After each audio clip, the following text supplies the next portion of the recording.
if you guys wouldn't mind giving your own version of how the genesis of this piece, what happened that led up to this massive work of art being created. I'm not sure if I'm best suited to go first because, yeah, I think we'll triangulate, and between the two of us, I think we'll have a full picture. I first met Jake via Facebook. Facebook was Messenger, to be exact, and Jake reached out to me, and I want to say, was it for? It must have been for All Raw Heart around that time, and one earlier, Mike. Okay, so it was Clearing the Path of Ascent. Yeah, okay, yeah. See, and we just kind of went back and forth, and Jake expressed liking the band and liking that album, and telling me how it interfaced for him as both a music fan, but also with the work that he does, and his passion for minimalist classical composition, and how bands like ours kind of do a version of that within kind of a metal architecture. And then that basically was the beginning of us kind of interacting back and forth. And I think it was Jake and Ashley were on either a residency, or it might have been a mixture of residency and vacation in Toronto. And that's when YOB and Bell Witch were on tour. And we actually met up in person for the first time then. And I think the idea for working on a collaboration was, if it wasn't hatched then, it was very shortly thereafter. That was kind of the beginning of this process. And so up to this point, Jake, what would you like to add that I'm... Yeah, I mean, the first time I heard YOB, I was drawn to it the same way I'd be drawn to any music. I mean, it was immersive. It was something I could spend a lot of time with. It was, I like music that's better than it has to be. I'm not sure how to describe that. But when I was a kid, listening to Rush, King Crimson, things like that I could dive in, and you can spend as much time as you want getting inside it. It's got the superficial attraction, and then as deep as you want to go, it will keep providing rewards. So, YOB fits into that category for me, and that's something I liked right away. I don't think that I made the connections between it and what I do right away, other than the fact that, the songs are long, there's form involved, but I mean, that's true of so much music. But I think it was after seeing YOB live, and the first time I did was in 2015, I think. I saw them at a little place in Cleveland on a dark, stormy night when I was traveling in between two other concerts. Just happened to be playing in Cleveland the night that I was staying there. And it was seeing Mike's audience that really made the connection between what I do and what he does for me. The fact that these people knew exactly what they were getting into. Mm-hmm. And there was a certain attentiveness to it. And it seemed like a small, knowledgeable audience. And I thought, this feels very familiar to me. And I got the feeling that whether Mike was playing for 40 people, 400 people, or 4,000 people, it would have the same kind of vibe. And I think that's why I reached out to him. I just had a sense that he and I had a similar view of what's important in terms of interacting with audiences. And strangely enough, I think that's what made our musical connection. When I look at your body of work, and you seem, Jake, to be really involved in space, particularly spaces. I've read it described as kind of like a mobile in the wind. So at what point did it start to make sense of, hey, take this very extreme example of long form music and incorporate it where generally you were using vibraphone, you were using small chamber, and it's haunting stuff. And I think Loming's probably my favorite. When did it start to dawn on you that might be like Reese's peanut butter? You've got the peanut butter here and the chocolate put them together, and Yeah, that's a good question, because the kind of music I write is not in a song form, right. like what Mike does. I'm interested in processes that go on over time, and set up some rules, let it start, let it do its thing.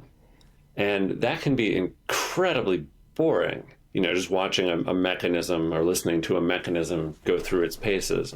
But if you're into that kind of thing as a composer, you do it over and over again, so you can kind of get a feel for what kind of recipe is going to generate the kind of interest you want, while staying very true to its rules and its origins. So in the case of Mike's piece, I thought, wouldn't it be cool to take these amazing sounds that I love so much, the sound of Mike playing guitar through Mike's pedals, through Mike's amplifiers, and set it up in such a way that I can hear it cycling over a long period of time, going somewhere, doing something interesting where it's the same thing over and over again, and yet never exactly the same. Meanwhile, I get to listen to Mike playing guitar for an hour. So it was a very selfish impulse. I wanted to put some headphones on, and I wanted to immerse myself in the world of Mike's sound while going through the paces of some sort of process that I'm setting up myself. Mike, a glutton for chosen punishment. I remember seeing, I think it was an interview you did for Revolver, Mike, and you were talking about the old bluegrass and country chords that you bring into YOB. And I'm wondering, are you using some of those Chet Atkins type chords, like because you say that you're not a technical player, and I don't know too many people who technically can do the type of chord shapes that you play and that you're comfortable with. So how involved were you in, these are the kind of chords I can do, this is how extreme we can put it? Well,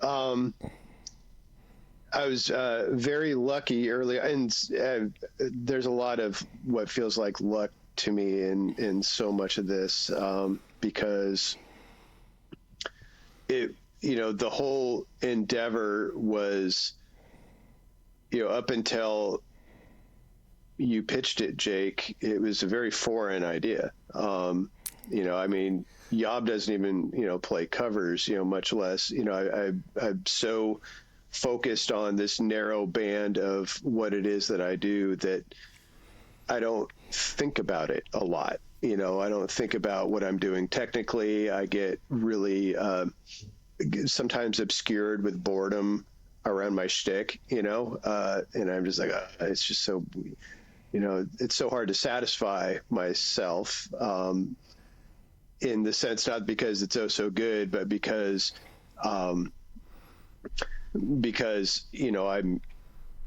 I just have that kind of narrow focus, I guess. And so to work on somebody else's music and their composition was really exciting and an immense challenge. But at the same time, the luck piece with that is it started in part with Jake asking me about certain chords that I play. And he's like, well, let's take a look at some of these chords, and can you tell me what notes are in the chords? And can you send me a video of you playing the chords? Because I think you wanted to see them, but you also wanted to hear them by themselves. And so as far as like any reaches, Jake was kind of working with what I already do, and then built the composition really as to where it was very complementary to what I play. And then, but yet at the same time within that, there's some time that needed to be spent once the composition was done to figure out which voicings were going to be the best ones, given where a chord or where a section was going to go next. And so I ended up, with a instructor. I hired Jake Pavlak here in Eugene, Oregon, who's a fantastic guitarist, jazz guitarist. He's a graduate of the University of Oregon here, and he helped me learn how to count the piece and read it. We did a lot of tablature stamps to figure out the various chord voicings, but over the work of the piece, how to get different chord voicings to fit and work together, and which ones would be best in relationship to what was coming before and after. And I'm starting to ramble here a little bit, but ultimately, I think it was definitely, Jake was nice enough to put it in my wheelhouse while at the same time really, really challenging me, because it was out of my skill set, and I really did have to take guitar lessons for almost a year, to where at the beginning of it, knowing nothing about the piece, and by the end of it, being able to play it from beginning to end. Jake, was there any particular song or motif within YOB that inspired you for the chord structure of this? I know in other interviews you've mentioned Adrift in the Ocean. Mm-hmm. I think I hear a little bit of Great Cessation in it, but it's my favorite song, so I'm going to read into it. So any particular things that you leaned into? Yeah, I think what I wanted to do was set something up that would, we don't need to get into the mechanics of how it all works, but what ends up happening is the system that I designed to make the piece work will continually come up with little snippets of chord progressions that are common to YOB and to, a wider swath of tonal music in general, not just YOB, not just doom, but 5 chords going to 1 chords, 2-5-1 progressions, things like that. So that's built into the recipe. So I think in that way, what I'm hearing when I'm listening to this is snippets of all kinds of music. So I'll hear little bits, and that'll remind me of, oh yeah, I think I heard that in a YOB song once. I think I've heard that in wherever. And that's one of the cool things that music can do for me. I like music that sounds like a swirl of memories. You've almost heard it before, and yet at the same time it can sound new. Yeah, it has that meditative, take me somewhere effect that YOB usually has for me, although it's markedly different. It's like it puts me in a meditative state, but your changes are so unexpected, even though they're mathematically, predictable. But those changes just jar me out so that I don't fall asleep. Yeah. The durations are what shock me when I'm listening to this, because I can't keep track of everything that's going on. That's the whole point. I can immerse myself in it as well. And I think the fact that sometimes I'd like to hear a chord last longer than it actually does. It changes too soon for me, and the proportions feel wrong. But over time, you realize that that's the vegetables you have to eat to stay healthy in the piece. If every 5 minutes of that piece sounded appropriately final or dramatic, I think maybe we wouldn't feel the need to listen to it for a full hour, if that makes any sense. That does. And it reminds me, so the notation that you two developed, it's in the instruction of the piece, and I'm getting old, so glasses. With apocalyptic distortion and immersive sustain. And is that the first time in modern music history you think that that's actually part of the manuscript and the notation? Honestly, probably not, because so many people are trying so many things, which is a wonderful thing. But it's a first for me. And if you think about it, it's also a little bit of a cop-out. It's saying, Mike, you make this sound good. Okay, I'll switch a little bit. There's another guitarist who's actually performed this. So what are the differences? Like, are there like noticeable differences between how the two guitarists do it? Yeah, I heard a guitarist named Brian Pencrott, a really fine guitarist, give a few performances of it last November, I guess. And Brian was terrific, and it was very much the complexity of distance, and it was also completely different from the way Mike plays it, and that's the way it should be. But that's true of piano music. That's true of, any music. As specific as I want to get on the page, and I could have been more specific with Mike's piece. We had some constraints to keep the notation minimal and simple. But even if I had said the specific voicing, specific strings, specific fingers, micro tempo things, much more complicated rhythm, still everybody who plays it, it would be a different situation. And that's the reason we do this.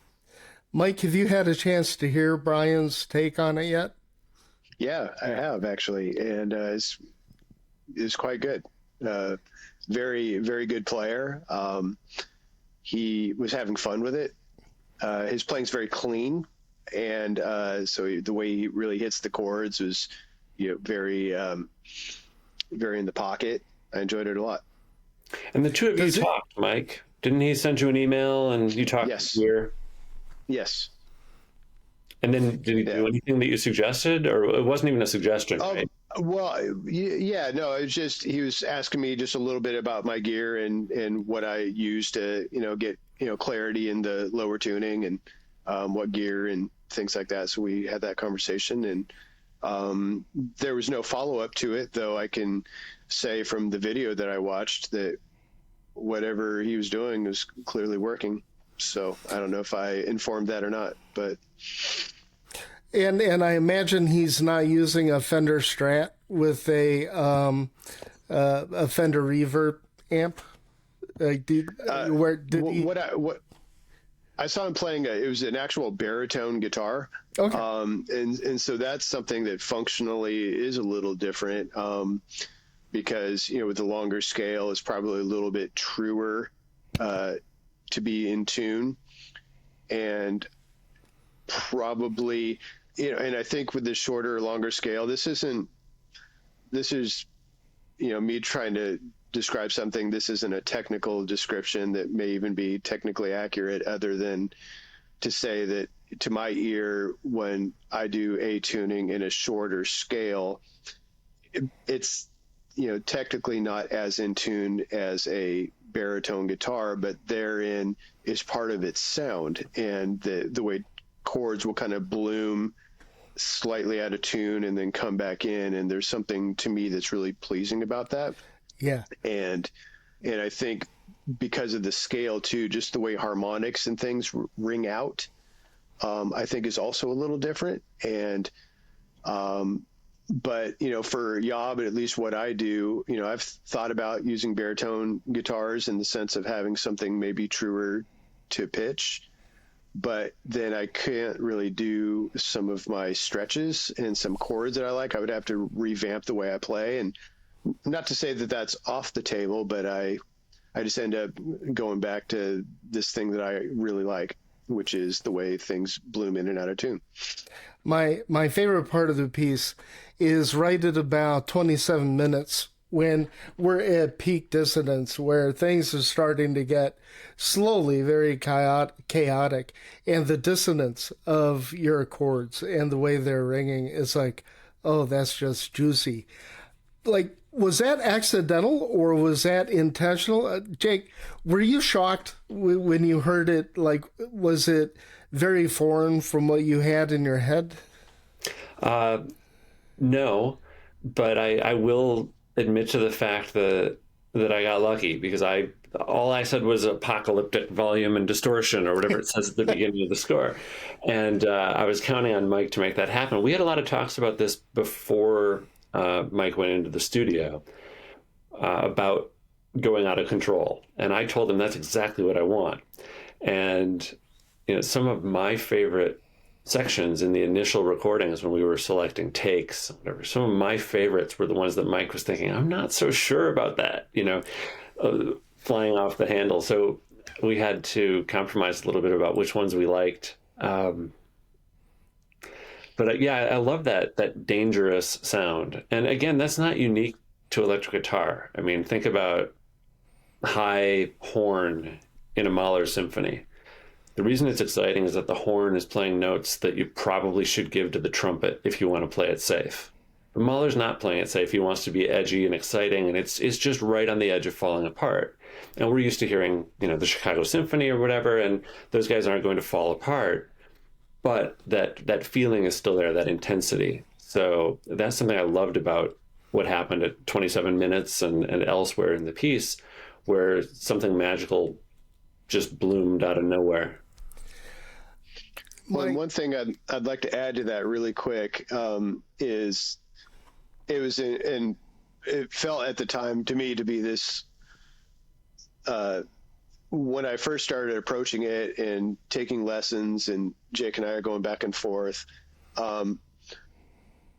What Jake didn't know at the time was I was trying to be very, very clean and exacting with the piece, and where I was trying to really just keep this infinite sustain going in between the chords, and like Jake was saying, keep it under control and really just let this thing be, it's like there's this beautiful piece of music and I want my performance to represent this piece of music, but I also don't want it to become some weird distraction like, oh, who's the metal guitarist taking on the classical piece? And so but there came this moment where, so I spent, quite a number of months trying to get it real clean. And then when I first started working on playing it loud, so it's no longer in a practice amp scenario, but I'm trying to get amps interacting and figure out what's going to happen in the actual recording.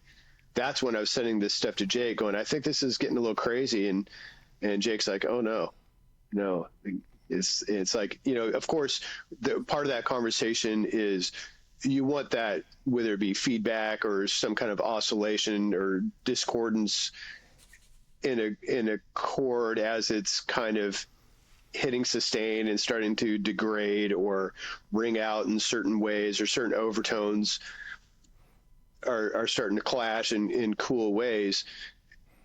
You want those things to be events. If it's like that the whole time, then it just starts to, lose the sense of dynamic or drama.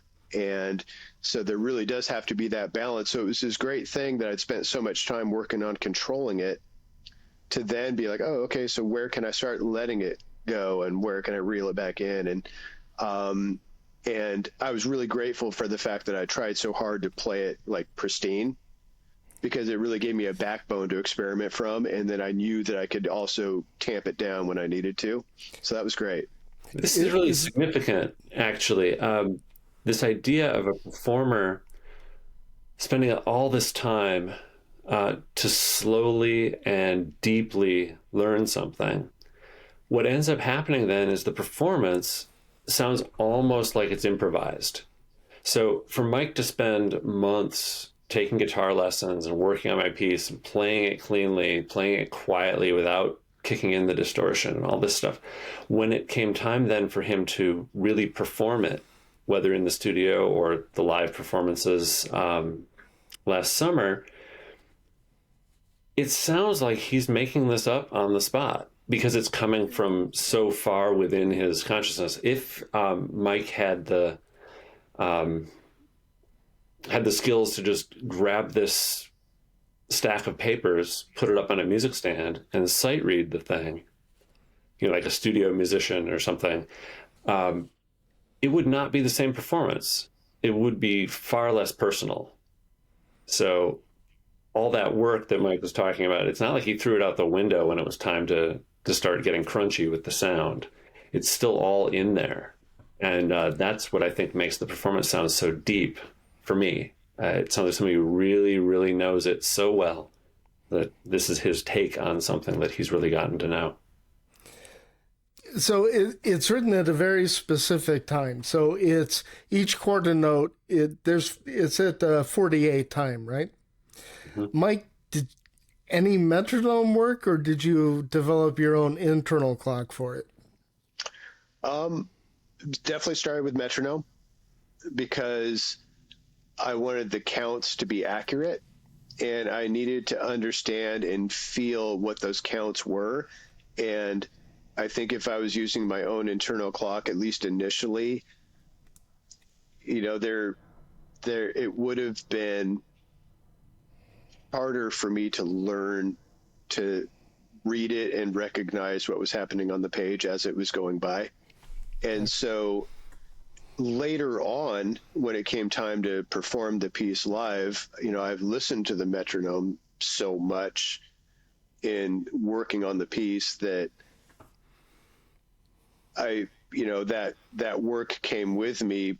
But then within that, and this was something that I asked both Jake and Ashley about, was then how to play with that and slightly compress time or slightly let things go a little longer, and what that feels like in the aspect of a live performance. Because the question is, do I pump a metronome into one ear with an earbud, or do I just let this thing go? And we chose the latter, and I was encouraged to do so. And I think within reason, it's, but being able to, it added, for me anyway, as a player and having spent so much time with the metronome, which again was really, really important for me to feel like I felt confident with the intervals. Then within that, to just kind of let it go and just write it is very enjoyable. It's very enjoyable to play it that way. But it's definitely this marriage between making sure that what's happening on the page is being really accurately represented too. And so somewhere in that, every time I played it live, it's been the same but different. Mike has mentioned Ashley a couple times. Ashley Mack, my wife, is a fine pianist who the first really big piece I wrote, the first hour-long piece I wrote, was a piano piece that Ashley performed and recorded, and that's one of the first pieces that Mike heard of mine also. So he's referencing a Thai dinner a week or two before the first live performance, and Mike said he wanted to talk about the upcoming performance. And I thought he wanted to talk to me about it, but he wanted to talk to Ashley about it, and they were talking about performing and metronome, and she was encouraging him, no, you can't have the metronome on stage, you gotta let this one go. And there's a huge difference between a live performance and the recording. When Mike and I were doing the recording, you used a metronome for the recording. Yes. Although, not to speak for you, but you would vary the attacks a little bit so you could stay with the waves of feedback or whatever, so that it didn't sound jarring, so things were a little ahead or a little behind the metronome. No, it's like being informed by it, but it's not like the taskmaster. It's But now we have that document. It's out there in the world, for better or worse, and live performances are a totally different thing. Composers sometimes show up to concerts with their microphones, and their only hope is that the performers are going to play everything really, really straight, really, really accurately, and that nobody will cough. So the advantage to having the recording before you show up at the concert hall is, let's hear something different this time, something influenced by the situation at hand, the feelings of the day, and it becomes a very special thing. But it's good to get that recording out of the way, because we composers do want that recording. It's very important. Well, I can only imagine what that's like. Mike, I've always assumed that you have a very spiritual take on things, and you may do a little bit of meditation on a regular basis. Is there Did you find that getting into the space to perform this, particularly live, was like a ritual that kind of altered your consciousness? I mean, do you end up in a zone playing a piece like this? Yeah, absolutely. Yes. Because with you're looking at this 57-minute piece of music that shares a family of chords that don't ever repeat exactly the same way once. And the whole time, I mean, they repeat, but the relationships get farther and farther apart. And so it really is a matter of writing the piece, and whatever just happened is now gone. And as you have to focus on what's in front of you.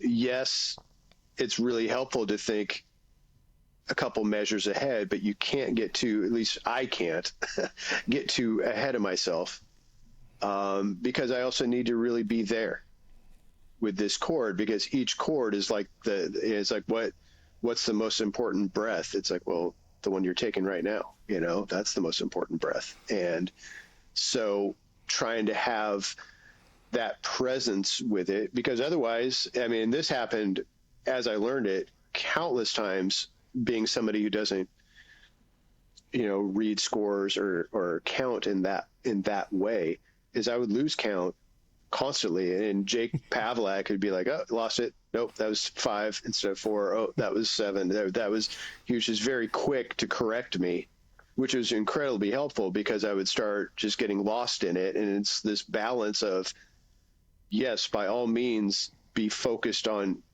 your performance. By all means, let the world as you know it fade into the background to allow this piece to be completely alive in this moment.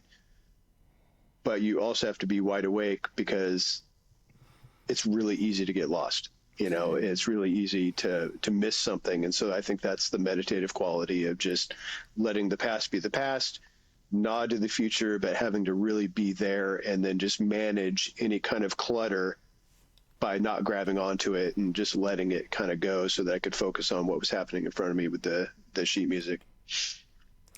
I'm imagining your personal sense of ego, and your reaction to someone saying, no, you did 5 instead of 4.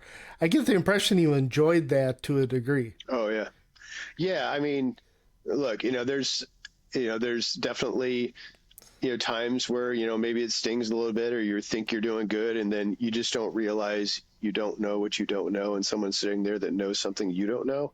And so, but that's what I'm there for. And correction from skilled people makes me better. And to not be open to that is really to take a lot of extra time to get to a place that I want to go. So does that mean Aaron now has license to correct you on stage? Yeah. Yeah. I mean, it's weird, with things like that, I think, and if some part of you is kicking and screaming, getting a correction, if you're lucky, you can look at that and go, all right, that's something I need to look at, because that's an obstacle. That's an obstacle.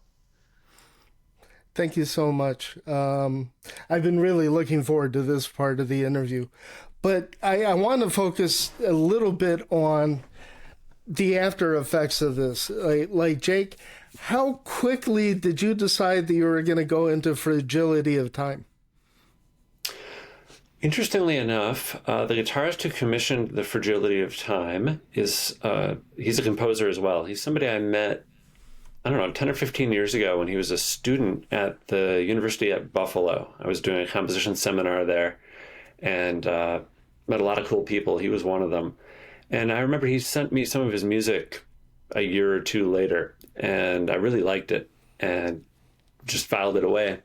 And this was during the height of the pandemic. It was the summer after everything had fallen apart. And my wife and I had moved to Colorado for a month just because you could at that time. Airbnbs were cheap. So we were hanging out in Colorado, and we had a little place with a piano, and I was working on Mike's piece. And Mike and I were going back and forth about notation. I was putting the finishing touches on it. And I got an email from Matt Sargent saying, hey, how would you like to write me an electric guitar piece? Do you know anything about electric guitar? And I said, I'm learning fast. And he asked for something clean, no distortion. And I told him all about Mike's piece. And I told him I had this framework that we'd created for Mike's piece. And I thought, what would happen if I went through that framework at double the speed? Do it twice. Instead of one piece that lasts about an hour, have one piece with 2 sections that each last about a half an hour.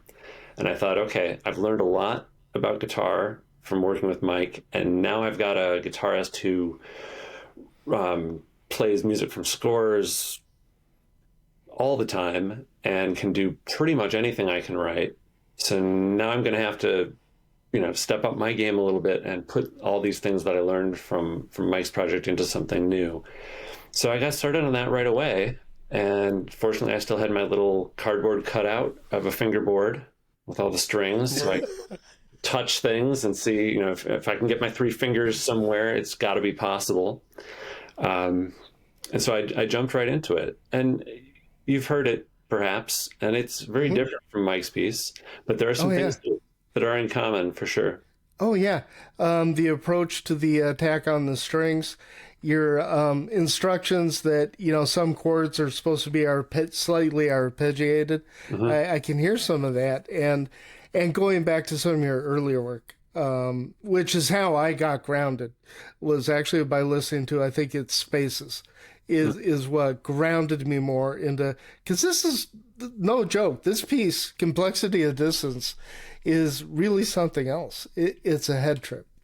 And it's not always delightful to listen to, but I think coming out the other end, the day tends to be a little bit more delightful. It's a great piece. Mike, you've gone from not reading to now you've helped be in a partnership that developed potentially a new way to do notation. So when you're writing music now, does your brain kind of try to put the pieces together similar to how Jake wrote it? I'm just wondering if this work has changed your process at all. Well, I think, over time with YOB, I've gotten,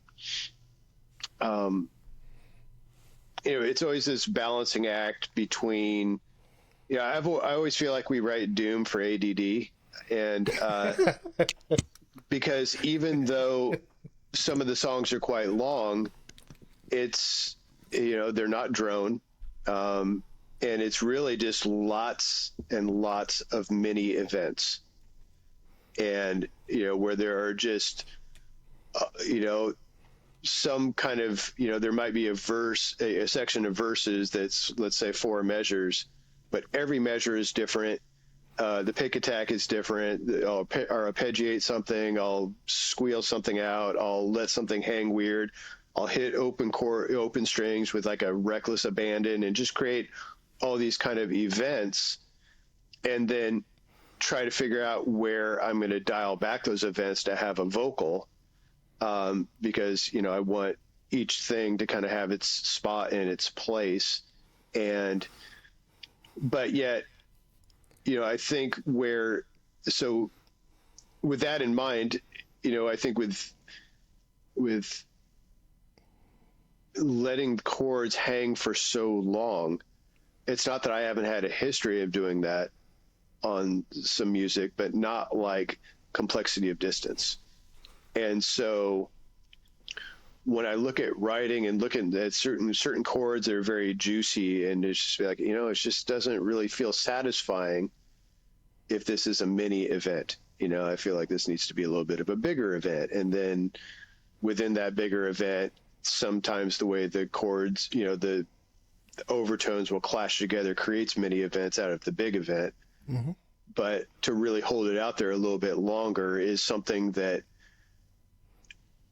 I don't know where it's going to show up, whether it be in YOB or something else, but it's going to show up. And it's certainly influenced by what Jake wrote and the process of me learning how to do it. So I don't know if that's a complete answer or not. Oh yeah, that's a great answer. It definitely pushed me. It pushed me into new territory in many ways. Learning how to play Jake's piece. I mean, we when we were talking about this originally, we said, what do we want to get out of this? And I think we both wanted to grow a little bit, stretch a little bit, get out of our comfort zones a little bit. We also wanted to have a reason to spend some time together, to talk, hang out, think about music. Oh yeah, you guys are letting me crash your weekly get together, if I understand. I really right. It's been a while. We've been pretty busy the last number of months. So actually, this is it's a welcomed crashing. If it is such a thing. Yeah, I really appreciate, especially a channel like mine, fairly small, fairly new. It's a big deal to us that you agreed to do this. So thank you, Jake. Now that you are officially a metal god, and is there anything that I didn't ask in this interview, or anything else about this piece that you really wanted to say, but none of us were astute enough to know to ask you? I don't think so.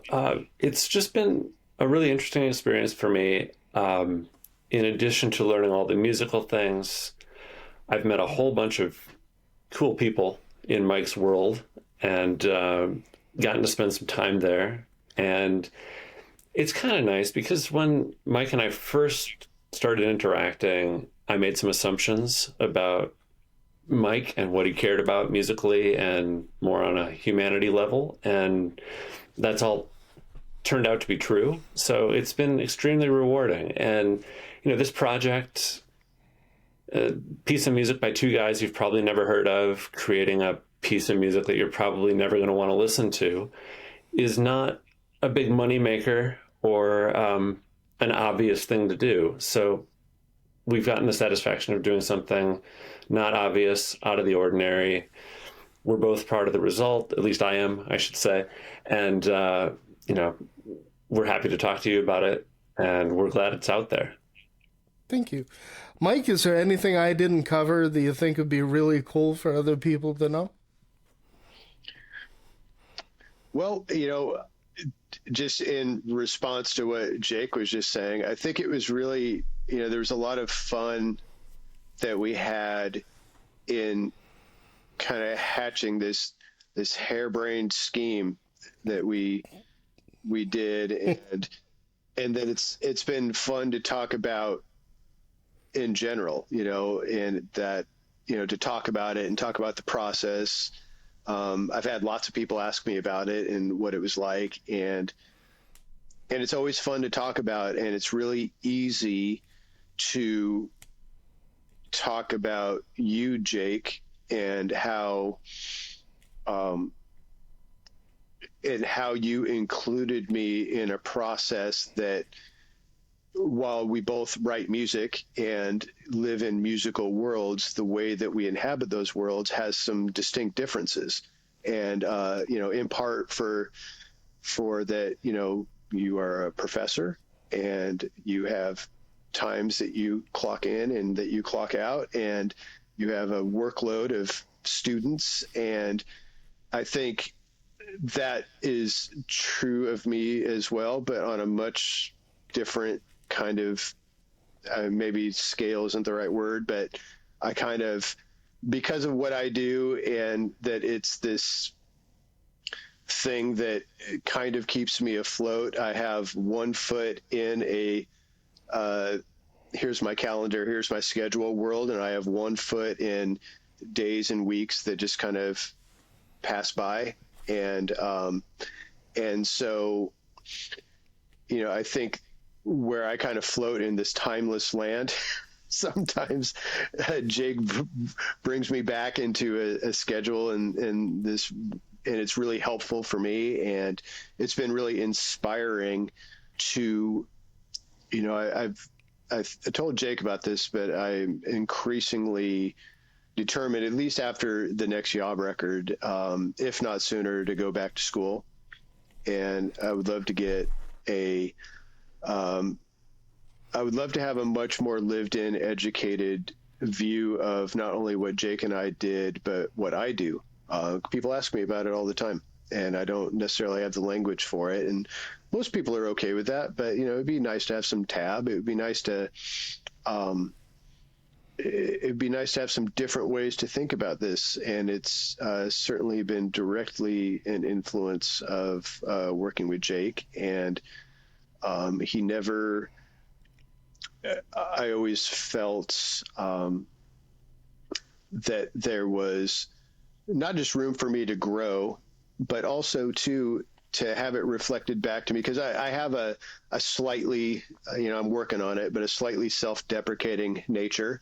And it's easy for me to hold up heroes, and it's hard for me to be held up as somebody else's, influence or what it may be. But in the process of working with Jake, it helps me, to reflect back on the things that I can do as interesting and not trivial and not boring. And it's it may be trite to say, but, I think it helps me to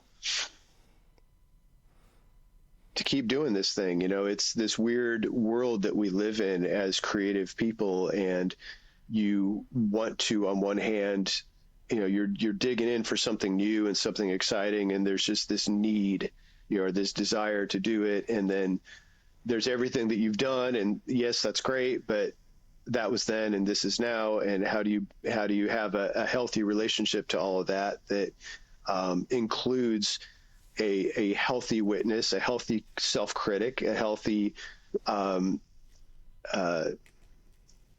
what would you put it, quality control, I guess, but not being super heavy-handed with it either. These are things that I struggle with. And so to work with somebody of Jake's caliber and have him be just so gracious with me, with where I'm at, while also reflecting to me that there's a reason why we're doing this, and it's because of the work I've done on my own, it's been really, really great. So on some level, I feel maybe some small amount of what his students must feel, which is an incredible blessing. That is a great answer, and a great. I definitely want to be respectful of your schedules. Thank you so much for being here on a site called Clean and Sober Stoner. It really has been an honor, and hopefully I'll be able to talk to you guys again. Anytime. Thanks, everyone.